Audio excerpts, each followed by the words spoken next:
Good afternoon and welcome to the Campaign for College Opportunities Lunch Break Series.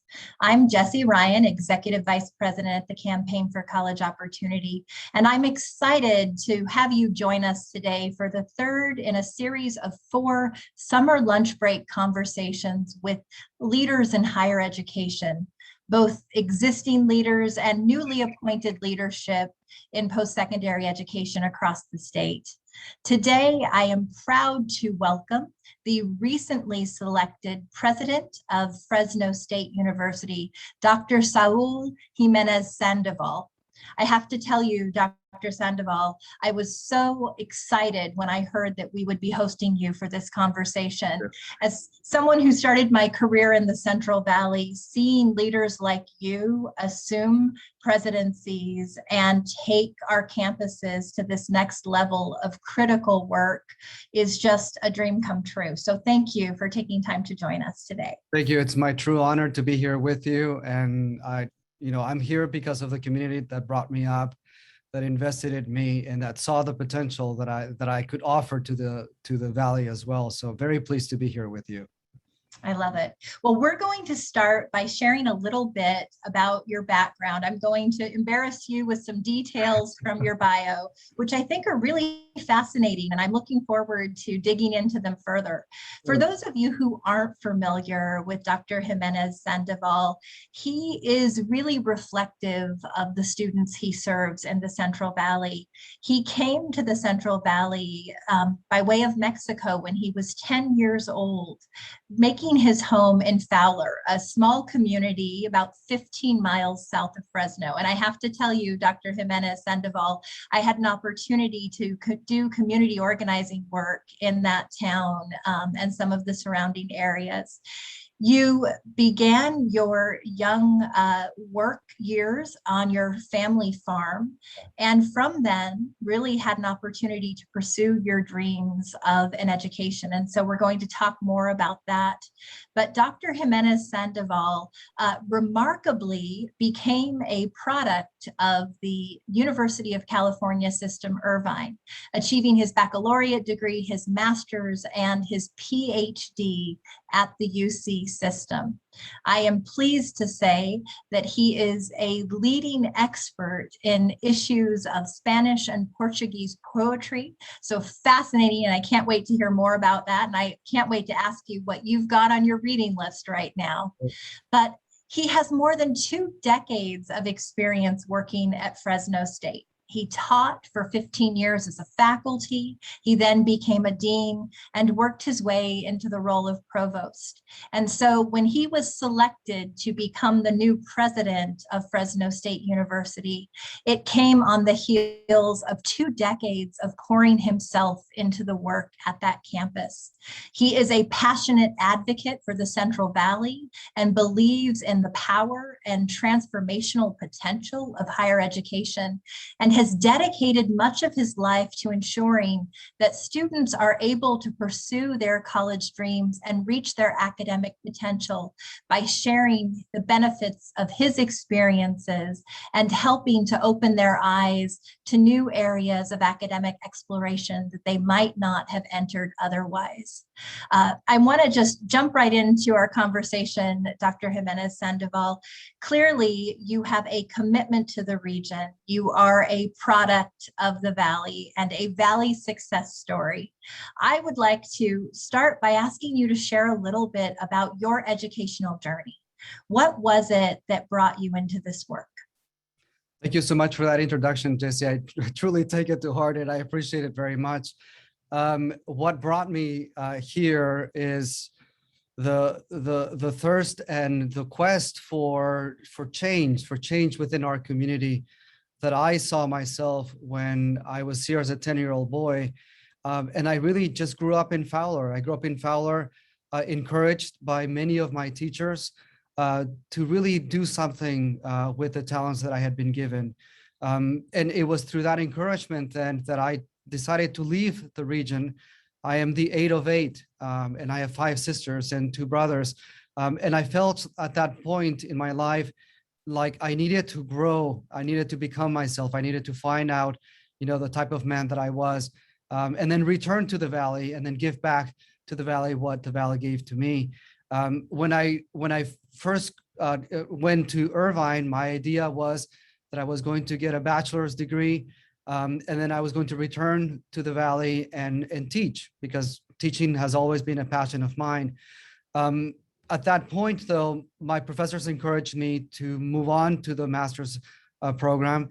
And when I first went to Irvine, I wanted to return to Fowler and say to my parents, I did this for you, right? Here's a diploma, and I'm going to dedicate it to you because of all, the help and all the nurturing and all the support that you've given me, throughout my life. And I didn't want to return empty-handed. That was really important to me.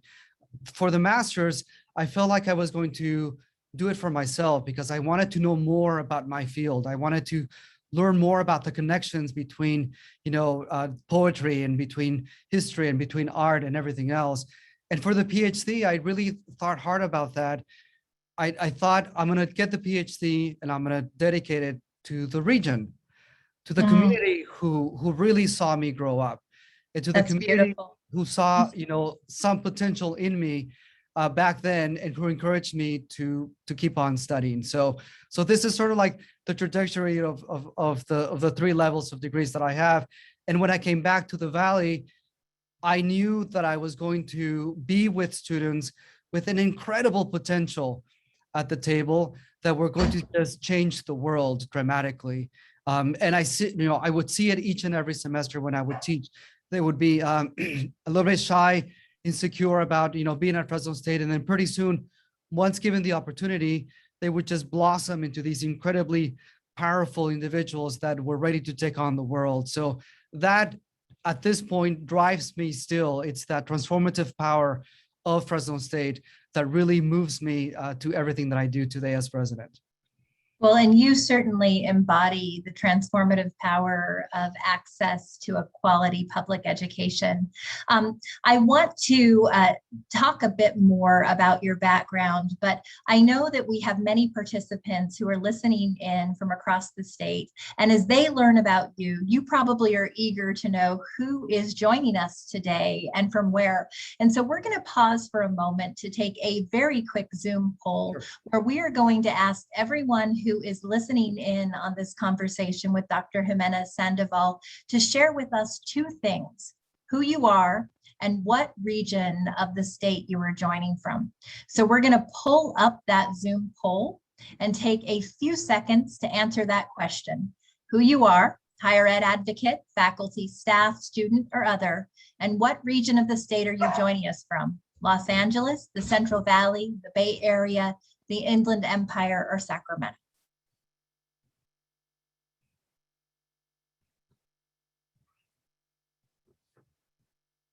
We are tabulating the results of that poll, and we're going to go ahead and pull those up. My colleagues will share those results shortly. And I want to tell everyone who's listening in, you're going to have an opportunity to ask questions of Dr. Jimenez-Sandoval. I know that there is many, in particular, given his varied and incredibly interesting background. So we have a large number of higher ed advocates with us, a large number of faculty and staff, and it looks like we have the majority of those joining us from the Central Valley and a good representation from the Los Angeles region as well. Welcome, and thank you again for taking time out of your busy schedules to join us for this lunch break series and to hear more from President Jimenez-Sandoval about his vision for Fresno State and his commitment to the students of the Central Valley and beyond. So we're going to go right back into this conversation about what motivates you and drives you in this critical work that you're doing. You shared a little bit about your background and how you wanted to dedicate your education to the region that had believed in you and poured into you so much. I would really like, as well as our listeners, to know what your priorities now are as the new president of Fresno State. And people want to know, did you ever dream as a child that you would be sitting here as the president of a nationally recognized institution? So as a child, my goal was to get a bachelor's degree. And I never imagined that I would get a PhD when I got to Irvine. That was not within my realm of possibility back then. And just based on that, I feel that my role as president is to really break the glass ceilings that a lot of our students have upon themselves, where they believe that they bring critical knowledges to the table that are contradictory or that are not an asset, but on the other hand, that they're detrimental to their success. In my case, the fact that I'm grew up bilingual, I felt that it was not good enough. That I felt I was, because I was not born here, I felt that I was somewhat deficient in that case. And I really want to change the tone of how it is that this multicultural society of the Central Valley really comes together with such incredible synergy to really showcase the talents of the various individuals that are represented in higher education. So based on that, my number one goal is to really elevate the visibility and the scope and the positive influence that Fresno State has in the region, and specifically go for graduate education. I believe that graduate education it's really this space in which someone becomes a leader, a very powerfully recognized leader, and then goes back into the community and really lifts the quality of life for so many around that person. So that's number one. And that dovetails directly with the fact that Fresno is the 5th largest city in California. I really want to highlight that because for the most part, we tend to think of other cities as large cities or as influential cities before thinking of Fresno. And to me, the fact that Fresno is such an important area of agriculture, of industry, it's very important. But I also want to then connect the concept of economic mobility, economic innovation within Fresno as well. So it all goes together within that. My next goal, of course, would be to elevate our graduation rates, but to do it with a strategy. I want to really drill down and dovetail into the main challenges that our students face. And there are 2 challenges in this case. One is the identity challenge. I come to Fresno State as a student, and I feel like I don't belong because the university is too big. There are too many people here, and I feel like my ability is just not up to the par of the university. I want to take that away and say, no, you do belong. It is precisely because of your life experience that you belong here and that you can contribute very critically to our future of the Valley. That's one part. The other part, though, there are key areas with which many of us, when we went through college, also struggle. And the key areas, we go back to the triad. It's math, it's writing, and in our case, it's chemistry as well. These are gateway classes that are specific to Fresno State, but I'm sure that other universities, the same is happening, in which the high failing rate has been there for more than a decade. So I'm really fostering a very strong sense of support with advising on the one hand, and on the other hand, with tutoring. There's no class that a student cannot pass without the right tools, and I believe that tutoring is one of them. Instead of assimilating the information the night before a midterm, the tutor will make sure that the student assimilates the information systematically on a weekly basis moving forward. And I'm sure that we will have really good results moving forward with that. So that would be as far as grad rates are concerned. And then, of course, we need to repopulate the campus in fall 2021. And we need to do it in a way that's safe for our students, faculty, and staff, but also we need to define what the university experience is going to be in a post-COVID world. During COVID, we realized something. We need each other. Isolation can only go so much, right? We are social individuals at the end of the day. And then within this, then the university experience is fundamentally important. Yes, you get knowledge, and yes, you do get a certificate that says, a diploma that says, you have earned your degree, and you get, all of these other skills. But more than anything, you get an experience. And I really want to develop how that experience is one experience of inclusivity and of celebration as well for what the future holds for the region as well. And then, of course, I want to collaborate with K-12 and with our regional community colleges, because everything is integrated into one holistic approach to uplifting the quality of life in the Valley. I want to promote experiential learning and research-based outcomes for our students, not just, teach the theoretical for the sake of the theoretical, but teach the theory and then apply it concretely to real world life problems, either in the Valley or in other parts of the world as well. And then for this, I'm really going to push for an experiential learning experience for everyone, every single student at Fresno State. We have them in some disciplines right now, but not in all of them. And I believe this is going to be critical for our future as well. And then, of course, lastly, one of my other big goals is to really create synergy with athletics and the academics. They are one with each other as far as the brand name of Fresno State is concerned. So I really want to bring synergy in that area, and then really elevate the quality of our athletic program as well. So you have quite an ambitious agenda. I appreciate that. And I think for everyone who's listening, your enthusiasm, your energy, and the breadth of your commitment to this work just shines through. I want to touch on a couple things that you said that are so timely. The last conversation that we hosted, the last lunch break, our President Michelle C. Queiroz held with Londe Ajosi, the advisor to higher ed for Governor Newsom, a lot of the conversation centered around belonging and ensuring that students saw themselves reflected in their faculty and the leadership of their campuses, that the supports were culturally responsive in such a way that removed barriers to students pursuing their education. I'm hearing that that's a huge commitment for you. I also really appreciate that you talked about this idea of ensuring that students are returning to the region, as you did with this commitment of coming back to the region. Much has been written about brain drain in the Central Valley, that students are educated, they leave, and there is a void that is created in not having our educated students then help develop a region that their children and grandchildren would be proud to grow up in.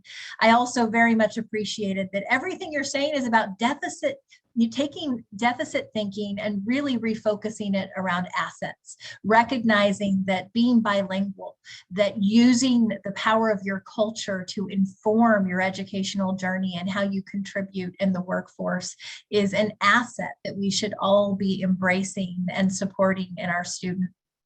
I want to just pause for a moment and tell those of you who are listening to please enter your questions in the chat, as we will be getting to them shortly. I know that you have many questions that you would like to pose to President Jimenez-Sandoval, and we are fortunate to have him for the entire hour. But I do want to transition after this very important discussion about your priorities to recognize this moment and how you as an institution have met this moment and met courageously the needs of students in the Central Valley. So you talked a little bit about reopening, bringing students back to school, ensuring that they can thrive in a post-COVID world and that there is a focus on recovery. I would love to ask you, Dr. Jimenez-Sandoval, what do you see as being the key strategies for ensuring that students in a post-pandemic world are successfully and seamlessly coming back to campuses and meeting their full potential? I think, we go back to the basics with that. The basics are safety on the one hand. What safety protocols are we going to implement in the fall so that our students feel secure? It's the very foundational notion that if somebody feels safe, then they're able to grow, and from that they're able to learn as well. So that's one. The other part, though, is really recreating the sense of belonging that Fresno State provides to our students. One of the main key issues that we saw during the pandemic was that students wanted the space. The space is important because once they came to the library, they were able to concentrate, or once they came to the library, they were able to focus on the assignment for the day. being at home does provide some flexibility and does provide some, sense of like, it's convenient. It's very convenient to be at home. Yet at the same time, the experience part of it, the getting involved with clubs and organizations, the asking questions in the hall of your professor, the having the informal conversations with the professor before and after class, these are all important parts of this puzzle that at the end provides us with the experience of what a degree means. And a degree in this case means a journey. It's a journey of learning. It's a journey of discovery of the world. And it's a journey of visualizing yourself in society, being productive for the sake of others. That's really what Fresno State is all about. So we're gonna recreate that experience because our freshmen from last year were not here with us at campus, and our freshmen this year, they're freshmen, so they don't have the experience of the campus yet. So we have about 50% of our students coming to us that will need of us in order to let them to showcase, what a bulldog is at Fresno State. And I love that you are talking about this experience as a journey of discovery. All students should have access to that kind of vision for their education. We have talked over the course of the last year about the troubling inequities that were exposed by the COVID pandemic. One of them being the digital divide in the Central Valley. When I was community organizing almost 2 decades ago, we were talking about the lack of broadband infrastructure, of access to devices, of one-to-one laptops and iPads so that students could pursue their education. What is Fresno State doing in the face of a continued digital divide? Well, Jesse, we have been leaders in this even before the pandemic started. When now Chancellor Castro was here as president, he championed what we call Discovery, and it's with an E at the end, not a Y. And Discovery really is, we provide you with a laptop or with an iPad. We then give it to all the students in your class, and we then train the professor on how to use this incredible resource in class, either through converting everything, all of the books into digital format that the students can access in the class. Therefore, everyone has that textbook, because sometimes, we find ourselves in a situation where the textbooks are so expensive that some students are not able to afford the textbook, therefore they're borrowing it from someone else. So in this case, it equalized the playing field in which everyone had the same resources and everyone had the same possibility of accessing that knowledge that was being taught in class. That was truly revolutionary for us, because when the pandemic hit, we were ready with Discovery in order to then deploy. More than 6,000 iPads were deployed during this time. More than 4,000 hotspots for internet connectivity were also deployed as well. Moving forward, Discovery is no longer something new. It's now something part of Fresno State, because 70% of all of our faculty are fully versed on the highest levels of virtual instruction. Where do we go from here is really going to be the question, right? How do we define the field? And then how do we then make sure, to your question, that we empower these students with the iPad? We are now part of the system-wide See Success program that provides an iPad to every single entering freshman at Fresno State. So we're investing in that.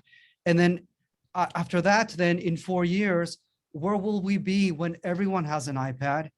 How will that change the nature, again, of teaching and learning, of producing and consuming knowledge at the same time? So we are keenly focused on this access, because the access to both the hardware and the connectivity is crucial to our region as well. We're also collaborating with our elected officials, because Sacramento has a very big role to play in all of this by providing the infrastructure needed in these rural communities that have not had access to Wi-Fi and to strong Ethernet connections.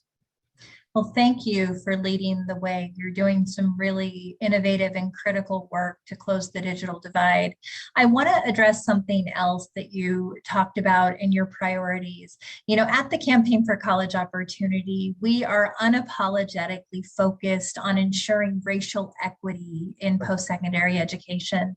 So I'd love you to talk a little bit more about what you're doing as a leader in the region to ensure that we are focused on closing persistent racial gaps in both access and student success in the Central Valley. Sure, and it goes to two basic areas, and I'll discuss the first one by saying the following. Our students are not applying to institutions of higher education like they were applying 4 or 5 years ago. And I'll just give you just a brief number with that. Back in 2018, 25% of graduating students from Fresno Unified specifically were enrolling at Fresno State. 25% of all of Fresno Unified came to Fresno State as a freshman. 2020 class, it dropped significantly to 18%. And that lets us know that our message about the value of higher education needs to be more succinct. It needs to be more focused. It needs to be more targeted as well. We need to showcase how it is that with a degree from Fresno State, literally your life transforms for the better.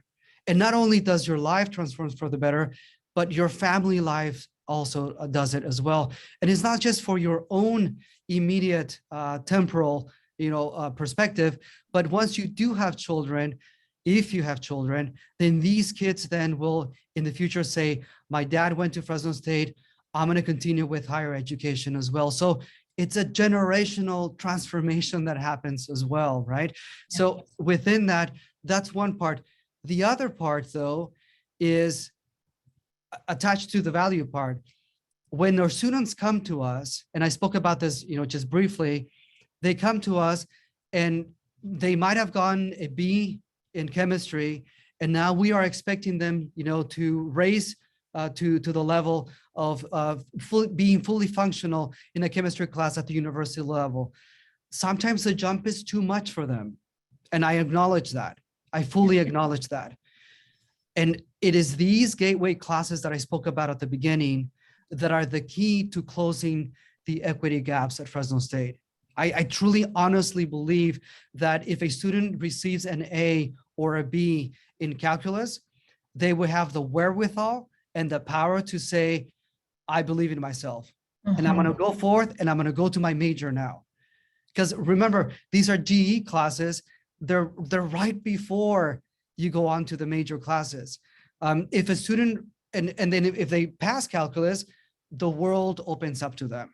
Or if they pass chemistry, another field, right?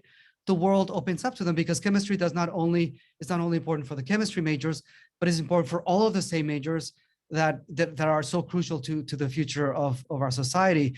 So given that, we are reformulating how we present these fields.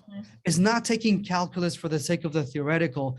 It's taking calculus for the sake of life itself is calculus.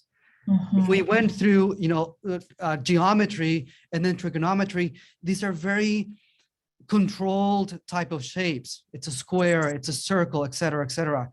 Once you get to calculus, it represents the leaf, it represents the slope, it represents life itself, right? So we need to attach the theory to how it'll be applied in the future somewhat. Absolutely. No, and what you're saying is so true. I mean, if we don't contextualize those critical gateway classes for students who might not come from parents who have had access to education in their background, then it's very difficult for a student to believe that they have a place in those classes and that they will succeed. I really appreciate the vision that you've articulated for demystifying and supporting students on that journey. So I want to remind tutoring, of course, dovetails into that directly, because that's really where we empower the student to get to know and to really believe in themselves and then really rise to the top. So That's we are really focused on that right now. That's right. I'm going to remind those who are listening to please add your questions to the chat board. We are going to be getting to them momentarily. And I do want to take the opportunity, President Jimenez-Sandoval, before we open it up to some pressing questions from listeners, to ask you what you hope your legacy to Fresno State and the region will be as president of Fresno State University. I know you have 2 young children, and so your commitment to the institution, to the city, to the region runs deep. What is the legacy you hope to accomplish, and what will you be telling your children you achieved one day? My legacy will be to close the equity gaps, and my legacy more than anything will be to empower people to shatter glass ceilings. I think, when you grow up and others tell you you are not good enough, you are not strong enough, you're not intelligent enough, or a field looks like this and that does not represent you, it affects people in a way that sooner or later they start to believe it themselves, and they themselves enforce it within themselves. I really want to showcase how it is when our students come, they give it their best, they graduate, and then they go off into their professions. There's a world of transformation that happens. And I want to let people know that when a graduate of Fresno State goes on into the workforce, 80% of our students stay in the region. And because of that powerful connection we have to the region, it is my commitment to you and to Fresno State to really make the best possible university available, so that the region then rises together with the university as well. So that would be my legacy, to really tap into the potential of our gifted students. That is a wonderful and ambitious legacy that you've laid out. The Campaign for College Opportunity stands ready to help you in achieving your goal of closing racial equity gaps. I am so grateful to you for wanting students to see themselves in your institution, to create a sense of belonging and possibility, and really empowering students at Fresno State to reach higher, and then stay in the region to be part of building a community in which their children and grandchildren will thrive. We're going to go to our first question from an audience member, and this question is coming from Deborah Kors. She wants to know, as someone who works at CSU to improve community college transfer success, in the efforts to streamline transfer and create a common transferability, how do we also balance efficiency and local specializations, as well as the curriculum of every Cal State campus?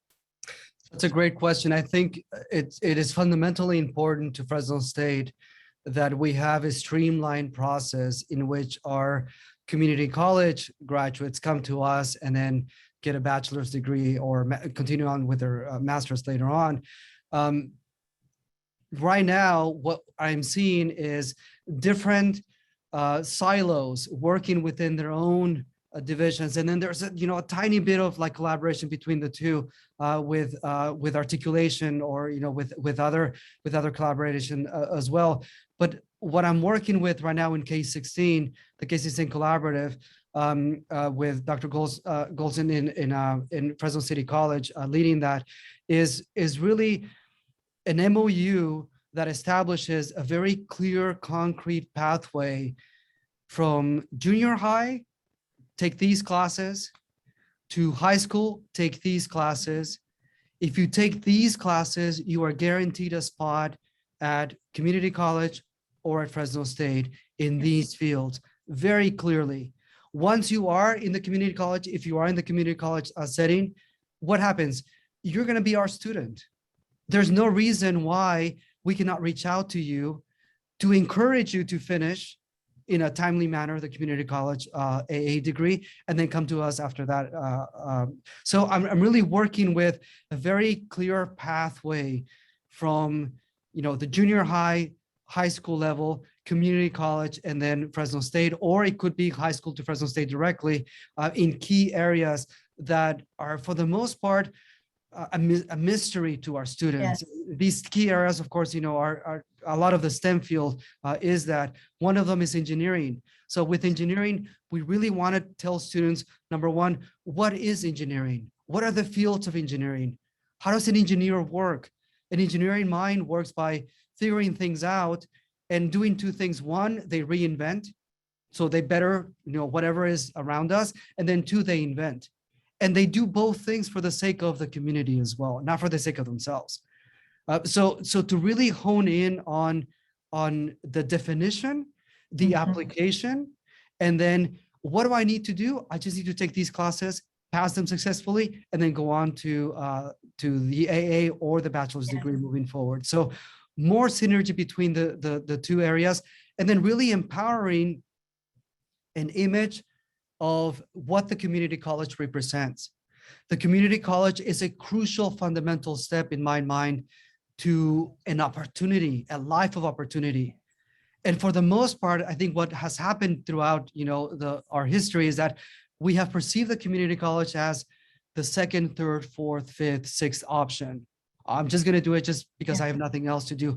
Whereas that is the door to endless possibilities of being.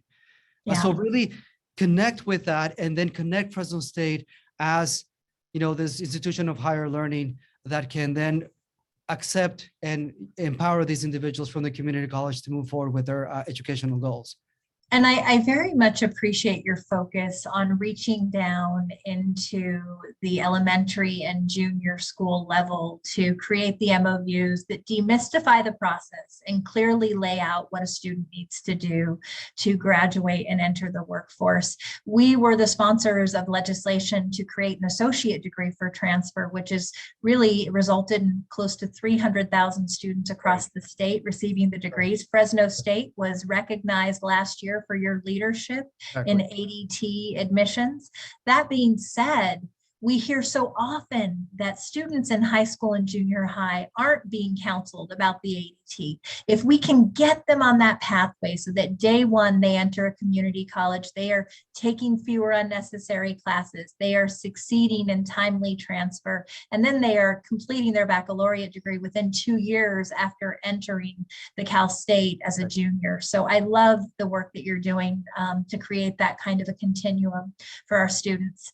One of the next questions we have is from Sean Vandergriff, who wants to know that with the recent announcement around the CSU Success Program from the Chancellor's Office and Fresno's participation in that program, how do you feel like this is going to reduce barriers to students' completion and really help support them succeeding and reaching their full potential? That's really an incredible program that we have right now, because every single freshman will receive this equipment that is going to enable them to connect to Fresno State and also to their classes as well. And then complementary to that, we are also going to give workshops to our faculty on how they can better leverage this technology as well. So I think it's both at Fresno State. System-wide it's providing our students an equal field from which they all play, an equal field from which they all access knowledge, and then also take it in.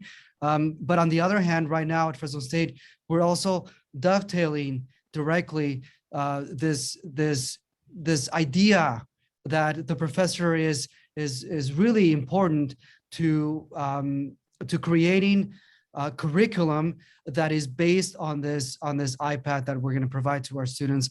I believe that's going to be a game changer for us, for our students as well, because no longer will we have a student saying, I don't have enough to buy an iPad. I don't have enough to connect. I don't have enough to access the knowledge that I need to access. So I think it'll make a huge difference for our students and for the region as well. So we have a question now from Marcy Masamoto, who Marcy. is you know Marcy well. I've known Marcy for more than 15 years. She is actually not only a higher ed leader and an education leader herself, but married to Mas Masamoto, who is one of our founding board members and the award-winning author of Epitaph for a Peach.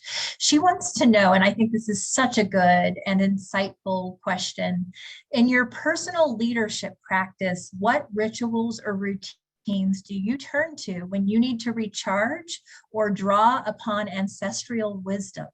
Beautiful. That's a great question. It's so profound and philosophical. So I'll start with the basics, and the basics for me are food. Food is very important to me. I love food from all over the world. I'm a foodie. I go to places because I want to eat the food. I just want to, put that out there. In my case, my mother passed away about 11 years ago, and my children did not have the opportunity to grow up with her. My oldest is 15, and my youngest is 13. I have two boys. And I recreate for them dishes that my mother made for me so that they're able to know their grandmother through the cooking that I have that honors her. So that's one of the rituals that I do at home, in which I bring them into the kitchen to cook with me something that is meaningful and something that has history and something that has emotion and a connection to the past, to their ancestors. So that's one part. The other part then would be I run. So when I run, my mind clears and I see things, in a different perspective. So that's the other part of the equation as well. So a little bit of the ancestors are there, and then also, a little bit of introspection for my own self as well. Feeding mind, soul, and body. I love it. And we might have to, Dr. Jimenez-Sandoval, ask you for one of your recipes to share out with our stakeholders who are listening in today. I'm sure that they would love to have one. I have the best crepe recipe. Okay. We will share one. So we're now going to have the opportunity to spend these last few minutes that we have with you doing what I think is a really fun and lighter piece of our lunch break conversation. It is our lightning round. Sure. Now, the purpose of the lightning round is to get a sense of who you are and some of the things that drive or motivate you, but do it in a very rapid fire response nature. And so what I'm going to ask you to do is to quickly answer these questions, to be as candid as you can. We promise that only a few hundred listeners and maybe some more who will watch this after today's conversation will have what you say. So first, I'm going to ask you, coffee or tea? Tea. Always. Love it. I'm allergic to coffee, so tea. Oh, okay. What is in your Netflix queue? See, right now, usually I watch it with the kids. So I think the last thing we were watching was an action movie. I think it was the Infinity War, one of those things. So that's what's there. So this comes from our president, Michelle Siqueiros, Dodgers or Giants? Oh my God, that's a politically charged. And she's a diehard Dodger fan, in full disclosure. I'm sorry, but I'm gonna go with the Giants. I grew up going as a Giants fan too. I understand. So your best quarantine survival tip?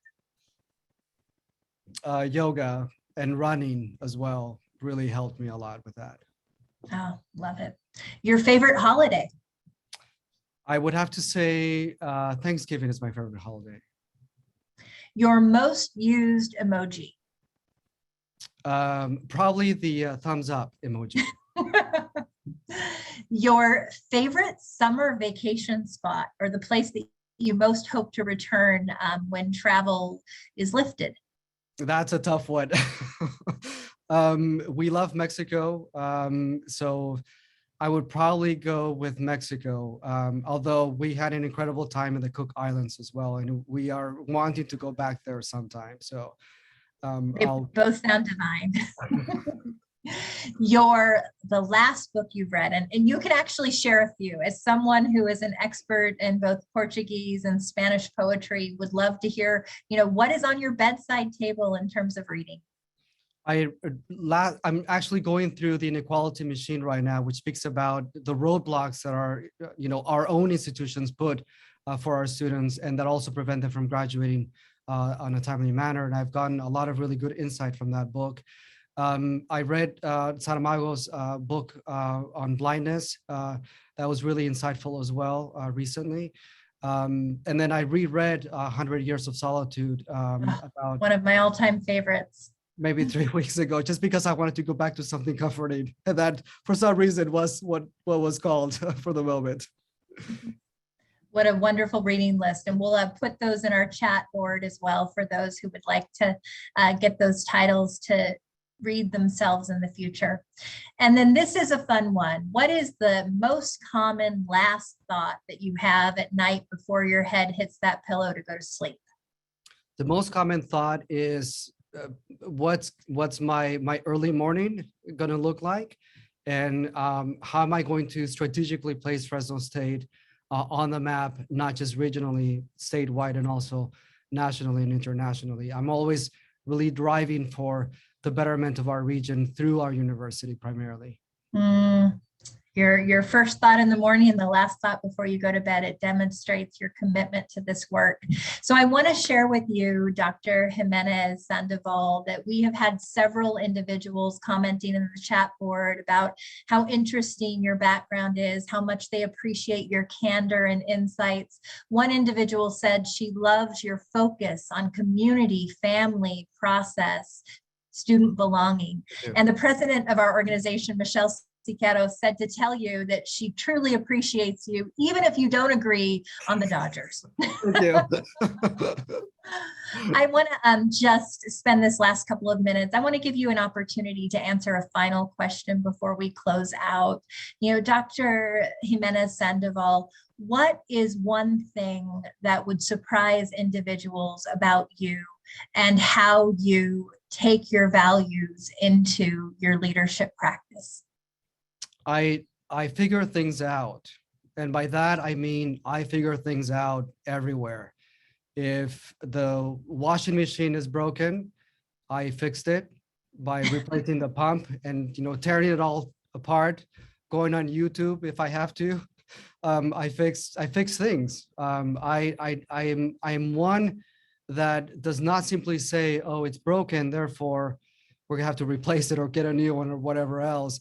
Or if something is very challenging to me, I take it to heart, and I take it as a good challenge, as a good opportunity to learn as well.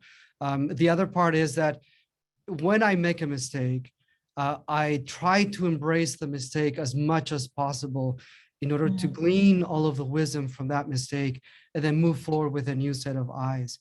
So these two sort of like pillars really resonate within me on an everyday basis.